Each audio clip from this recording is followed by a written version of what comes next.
Yun, after lunch na po. Ito po yung, anong parte ito, Mor? Harapan, no? Ito na yung, forward na parte ng, ng ocean tag. Ayan, nakita nyo naman. Tinataas nila.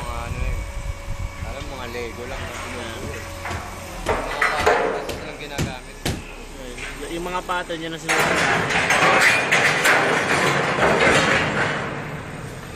Ayan, nakita nyo yung mga pinag-i-spatan. Nagkanda baklasa, no? Spot lang kasi yan eh. Yan ang pinagkaiba ng talaga. Hindi pa kasi yung final yan. Final na pagka-welding. Ayan, nakita nyo, no? Ibang parte nagkatastasan. Ayan, gaya yung parte na yan, ha? Tanggal. Ayan. So, bali, babaligtad nila to. Tapos, saka nila lalagyan ngayon ng, ang framing, ng plancha sa ilalim. Ito yung sa forward na to, forward. Yung napakalaki niya, no? Nihila lang ng ng crane. Yan.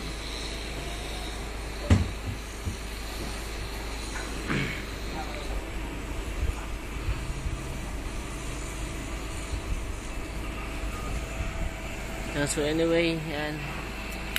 Babalik lang namin. So ito yung pagbabagong ginagawa sa ngayon. So, isang linggo kasi nawala yung absent yung crane operator, di ba? Ang bago yun. Yan. Bago yung crane operator. Okay tayo, bago yung crane, pati yung operator, bago din. So, yan. Kung nakaraan linggo pa, dumating, na sana to, tapos na eh. Baka nag-welding na sana sa ilalim eh. Absent nga. Gawa ng mahal na araw, nagkakain ata yung crane operator ng mga bawal sa kanya. Sumakit yung likuran. Yun, hindi nakatayo. Saan po siyang absent. So yan. Malaking tulong talaga yung meron kayong meron kayong rabag operator.